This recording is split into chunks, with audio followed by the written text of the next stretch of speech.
Kita lihat Fir'aun ngaku Tuhan, orang-orang Afrika semua yakin dia sebagai Tuhan, disembah-sembah.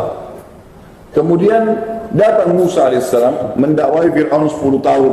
Ayo Fir'aun, kau manusia biasa, janganlah begini. Tidak mau, tetap Tuhan, ngaku Tuhan, tidak mau tahu. Saya ringkaskan cerita. Allah subhanahu wa ta'ala berikan 2 cobaan besar sebelum Fir'aun ditenggelamkan untuk membatalkan ketuhanan dia. Yang pertama, karena tiap hari makin banyak orang-orang Mesir dan Bani Israel yang beriman pada risalah Nabi Musa alaihissalam, mengakui Tuhan Allah, menikmati yang halal, meninggalkan yang diharamkan, mengerjakan yang diperintah, tinggalkan yang dilarang. Mereka makin banyak. Fir'aun malah terganggu. Fir'aun bilang, ini Musa, ini penyihir nih, bisa menguasai sekian banyak pengikut saya ini, berarti dia penyihir nih. Panggil Musa, dipanggil ke istana. Wahai Musa, kau ini penyihir, saya akan tantang kamu, saya akan datangkan juga penyihir-penyihir saya. Kita lihat siapa yang hebat. Kata Musa, silahkan, tapi saya bukan penyihir. Kata Fir'aun, pilih hari yang kau suka, hai Musa. Kata Musa, baiklah, mau'iduna yaumuz zina. Dalam ayat dikatakan, kesepakatan kita, pertandingan itu kita lakukan di hari zina. Hari zina ini istilah dipakai pada saat itu khusus. Ada satu hari dalam sebulan Bapak Ibu sekalian, hari itu seluruh masyarakat Afrika datang sujud dan memohon kepada Fir'aun. Memang pada hari itu hari massal, datang ke lapangan yang luas, Fir'aun sudah siapkan khusus untuk itu. Subhanallah, Fir'aun setuju.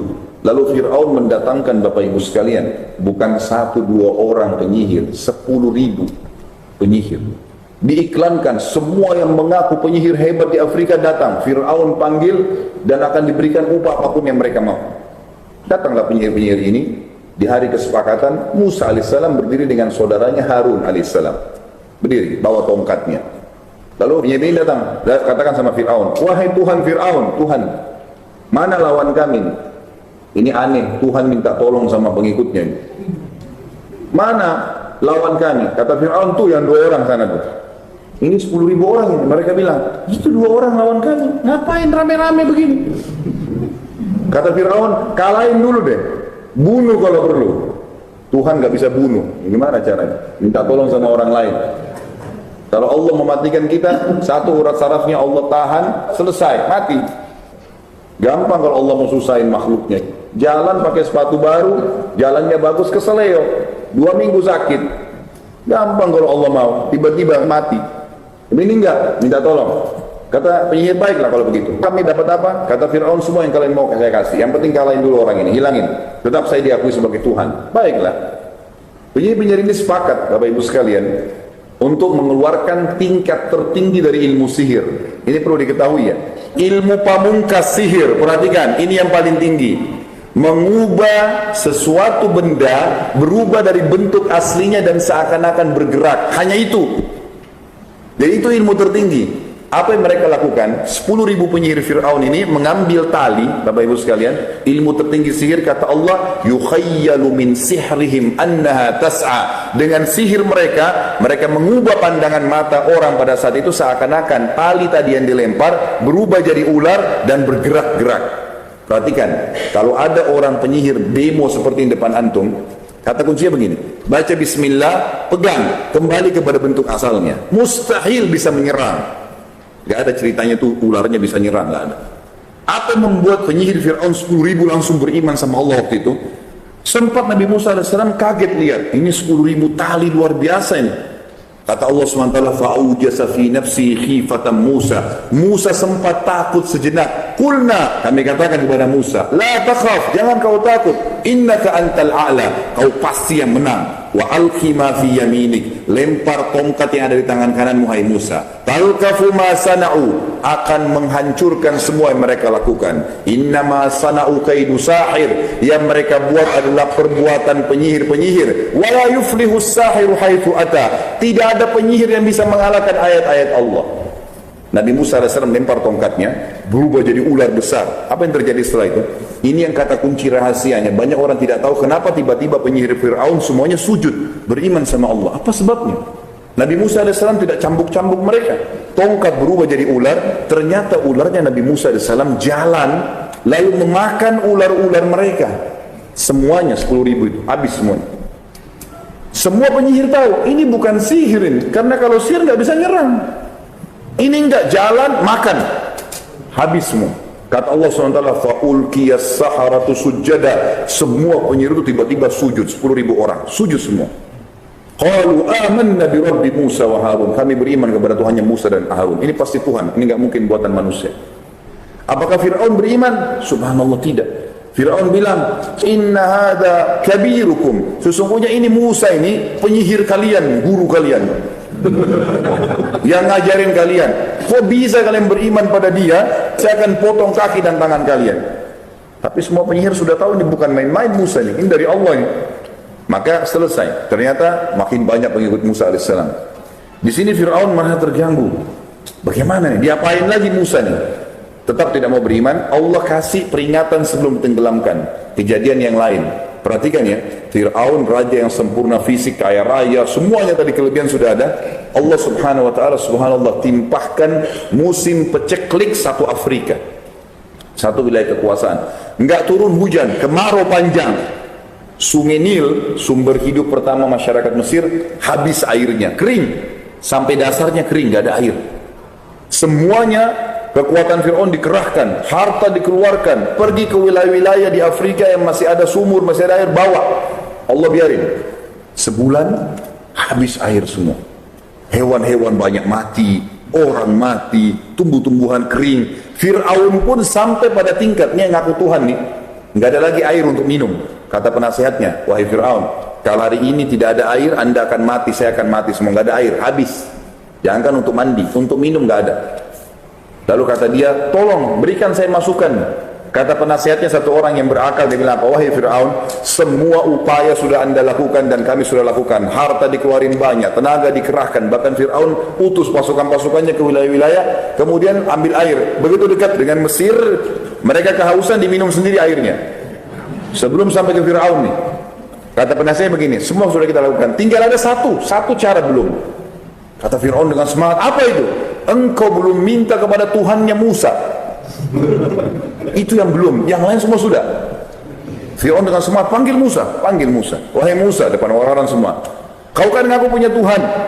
Kalau Tuhanmu bisa turunkan hujan dari langit, maka saya akan beriman dengan kaum saya.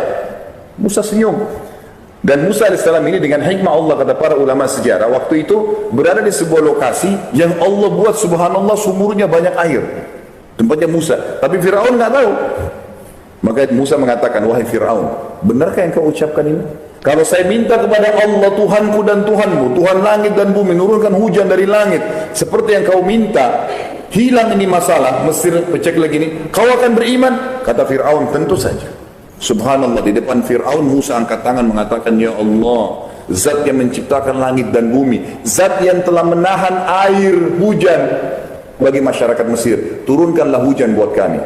Perlu Bapak Ibu tahu ya, salah satu upaya Fir'aun adalah waktu lagi kering sungai Nil, itu lemparin tumbal, kepala kambing lah, kepala sapi lah, anak gadis didorong di situ, macam-macam, nggak ada hasilnya, nihil. Yang terjadi sama Allah, begitu Nabi Musa berdoa, belum diturunkan tangannya dari doa, mendung hujan keras sebulan sampai sungai Nil penuh, hidup semua sudah mulai kembali subur. Fir'aun sudah puas. Pertanyaannya, berimankah Fir'aun? Kau apa yang dia bilang? Hati-hati dengan kata-kata seperti ini ya. Banyak orang di Indonesia, ada banyak orang begini, kalimat kufur berbahaya. Dia bilang, oh sudah saatnya hujan turun, artinya bukan karena Musa nih.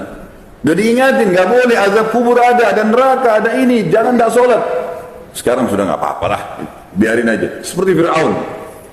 Subhanallah, waktu itu tersebar satu wilayah kekuasaan Fir'aun. Ternyata Tuhan Fir'aun nggak bisa turunkan hujan, dan dia minta tolong pada Tuhannya Musa. Dari Tuhannya Musa lebih hebat. Subhanallah, melihat kejadian tersebut, banyak orang beriman pada Musa alaihissalam dan Allah SWT. Dia tetap mau melakukan lagi upaya. Apa yang dia bilang? Ini Musa bahaya nih, harus dibunuh. Dikejar Musa alaihissalam dengan pasukannya. Ada pasukan intinya Fir'aun khusus itu, membela dia. Kalau kita mungkin Kopassus, terlatih khusus. Itu dipakai sama Fir'aun untuk menyerang Musa. Musa alaihissalam lari, manusia biasa lari menuju ke Laut Merah. Begitu dekat, Fir'aun lihat Musa dengan pengikutnya. Apa yang dia bilang? Allah cerita dalam Al-Quran, innahum lasyirmidhimatun qalilun. Oh itu Musa, sedikit sekali, kesian, pasti kalah. Orang-orang pengikutnya Nabi Musa AS berkata, Bani Israel, ya Musa inna lamudrakun, kita sudah dijangkau oleh Fir'aun nih, pasti kita dibunuh semua, dibantai nih, udah gak mungkin tidak. Apa kata Musa dengan penuh keyakinan? Kalla inna ma'iyya rabbi sayahdin, gak mungkin, pasti Tuhanku akan memenangkan aku. Maka datang Jibril AS mengatakan, wahai Musa, Allah perintahkan kamu. Perhatikan, instruksi cuma biasa. Musa AS sendiri pun belum menangkap apa maksudnya. Tongkatmu di tanganmu, hantamkan ke pinggir laut merah, itu saja. Musa AS ikut diperintah, angkat, pukul. Apa yang terjadi? Ini Fir'aun lihat nih, tongkat diangkat, dipukul. Fir'aun lihat, apa yang terjadi? Allah mengatakan famfalaqa, tiba-tiba laut merah itu terbelah, terbagi, fakana kullu tirkin kataudil azim, maka berbelah menjadi 12 bagian, dan setiap bagian itu menjadi seperti dinding-dinding yang besar. Dan waktu itu ada 12 Bani Israel memang yang Allah suruh itu untuk jalan setiap suku dari jalan-jalan itu. Bayangkan ya, Fir'aun lihat, kalau kita di posisi Fir'aun ini bagaimana? Lihat depan mata air laut bisa berdiri. Antum bayangkan laut dekat antum ini berdiri airnya seperti tembok-tembok yang besar. Begitu tidak mau beriman tuh gimana? Tidak mau beriman, subhanallah. Dia bilang sama prajuritnya, kejar Musa sebelum sampai ke sebelah. Dikejar, Musa Allah selamatkan, ditenggelamkan dia. Ini sudah sampai pada tingkat kufur yang luar biasa. Diingatkan, tidak mau. Waktu tenggelam, baru dia bilang, amantu billadzi amana bihi banu Israel. Sekarang saya mau beriman apa yang Bani Israel imani. Subhanallah, tidak bisa bilang Allah, saya akan beriman sama Allah. Udah gak bisa diucapin sama dia. Karena sudah sampai pada tingkat dia lihat malaikat maut akan cabut ruhnya. Lalu Allah kekalkan, al-yawma nunajjika bi badanika. Wahai Fir'aun, atau Fir'aun sudah mati, hari ini kami akan selamatkan jasadmu, litakuna ayatan liman khalfak, agar menjadi tanda-tanda kebesaran kami bagi orang yang datang setelahmu. Sampai hari ini mukmin Fir'aun bisa dilihat. Siapapun bisa share di global sekarang bisa lihat bagaimana Allah musnahkan.